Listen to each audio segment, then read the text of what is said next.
Dalam nama Bapa dan Putra dan Roh Kudus. Amin. Allah Bapa di surga, begitu tidak mudahnya untuk bertobat. Karena kami seringkali begitu terikat dengan hal-hal materi, hal-hal di luar Engkau. Dan itu begitu mengikat, mempesona kami. Sehingga kami tidak terikat kepadamu. Kepada barang-barang duniawi yang adalah ciptaanmu. Bantu kami ya Bapa, supaya kami tidak jatuh dalam kehidupan-kehidupan yang tak berkenan di hatimu. Terpujilah namamu kini dan sepanjang masa. Saudaraku yang terkasih, dalam bacaan Injil hari ini, tanggal 19 November, kita melihat bagaimana Yesus menangis. Menangis karena Yerusalem, kalian tidak tahu apa yang menjadi damai, sejahtera, kerinduan hati kalian. Dan Yesus menubuatkan bahwa Yerusalem akan hancur lebur, tidak ada batu yang akan berdiri di atas batu yang lain. Dan benar pada tahun 70, Yerusalem, bait Allah, dihancur leburkan. Dan yang tersisa hanyalah tembok ratapan yang sekarang ini menjadi tempat doa orang-orang Yahudi. Saudaraku yang terkasih dalam Kristus, kenapa Yesus menangis? Karena kita tidak bertobat. Karena kita tidak memperbaiki hidup kita. Karena hidup kita tidak sesuai dengan apa yang Dia inginkan. Kekudusan seperti yang diminta oleh Tuhan. Saudaraku yang terkasih, Bunda Maria dalam penampakannya di Fatimah tahun 1917, mulai tanggal 13 Mei sampai dengan 13 Oktober, 6 kali penampakannya kepada ketiga anak kecil, Maria, Jacinta, dan Jacinto. Lucia, Jacinta, dan Jacinto. Maria menunjukkan kepada mereka supaya bertobat dan bertobat. Kenapa harus bertobat? Dan itu ditunjukkan oleh Maria dengan membawa ketiga anak kecil ini ke neraka. Dan lukisan neraka itu begitu mengerikannya sampai tidak disampaikan oleh Lucia kepada dunia karena begitu mengerikan. Rahasia itu ditutup sampai pada zaman masa Santo Yohanes Paulus kedua. Dibuka apa yang sesungguhnya terjadi. Rahasia apa itu? Itu neraka. Neraka abadi di mana orang menderita, api dan seterusnya.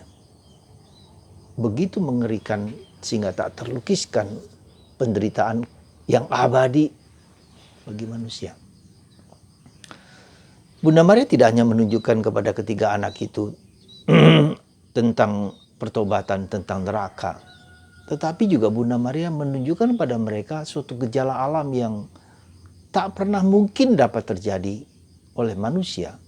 Dancing sun, matahari yang menari-nari di hadapan begitu 17.000 orang di kota Fatimah. Air yang rumput yang tadinya basah karena hujan menjadi kering karena dancing sun itu. Dan itu tidak pernah terjadi dan tidak mungkin terjadi. Dan Bunda Maria, Ibu Yesus, melakukan itu, menjanjikan itu. Jadi saudaraku yang terkasih dalam Kristus, ketika Allah dan Yesus dan Bunda Maria menunjukkan sesuatu yang mengerikan akan terjadi, ternyata manusia tidak juga berdosa, tidak juga bertobat, tidak juga memperbaharui diri. Apakah pesan Fatimah itu terjadi, diwujudkan? Juga tidak. Hanya memang kita lihat bahwa Rusia yang komunisme itu kemudian hancur lebur. Ya, faham ideologi komunisme juga hancur lebur berkat Santo Yohanes Paulus kedua. Jadi saudaraku yang terkasih dalam Kristus, yang luar biasa pun manusia tidak bisa masih tidak bisa, masih tidak dapat untuk bertobat, memperbaiki diri kita sendiri. Betapa sulitnya bertobat. Santa Teresa dari Avila pernah ditunjukkan juga tentang neraka dan surga. Lalu Teresa mengatakan, kenapa di neraka begitu banyak orang, tapi di surga tidak. Hanya sedikit orang. Dan Yesus mengatakan, karena jalan masuk ke surga itu jalan yang sempit. Jalan yang sempit. Tidak banyak orang yang bersedia masuk ke kedalaman itu. Tidak banyak orang yang bersedia masuk ke kebahagiaan, ke kekudusan. Karena sakit, karena sulit, karena penderitaan. Siapa yang suka menderita? Maka seringkali ketika kita menghadapi penderitaan, kita mundur teratur. Ketika kita diajak untuk masuk lebih dalam, kita juga mundur teratur. Karena dituntut suatu pengorbanan salib yang besar. Dan itu Yesus, dan itu Bunda Maria. Dan itu Santa Teresa Avila juga. Dia juga mengalami penderitaan-penderitaan yang tidak mudah. Karena itulah di Vatikan ada patung di mana Teresa Avila hatinya tertusuk pedang seperti Bunda Maria. Ya. Saudaraku yang terkasih dalam Kristus, apa yang membuat Yesus menangis kepada dunia sekarang ini? Tuhan memberikan peringatan lewat pandemi, lewat virus selama beberapa bulan. Apakah kita bertobat? Apakah kita kembali ke jalan Dia? Wallahu a'lam. Tak seorang pun tahu, tak seorang pun, atau orang juga nggak peduli juga untuk apa. Orang tidak punya pikiran mau jauh nanti menjadi apa kayak, nggak peduli. Yang penting sekarang menikmati carpe diem, nikmatilah apa yang sekarang ini. Orang tidak punya memori tentang masa akhir hidup kita mau jadi apa. Orang tidak punya pandangan itu, tidak punya gambaran seperti itu. Ya. Maka para saudaraku yang terkasih dalam Kristus, apa yang menggerakkan kita untuk bisa bertobat? Secara pribadi saya bertanya dalam diri saya sendiri. Selama kurang lebih 30 tahun saya menjadi imam. Berapa banyak orang yang bertobat dengan pewartaan saya? Sungguh-sungguh bertobat loh ya, bukan hanya sekedar baik cerita. Apakah bisakah hitung dengan jari orang-orang yang sungguh bertobat, orang yang sungguh mencari Tuhan, orang yang sungguh-sungguh mengikuti jalan Yesus? Saya tidak yakin, 5 pun saya tidak yakin. Dan itu yang mungkin juga menggerakkan saya, kenapa? Bukan banyaknya orang sekarang harus begitu luar biasa, tapi mungkin secara pribadi orang dibimbing, dituntun untuk sungguh-sungguh mengikuti Yesus.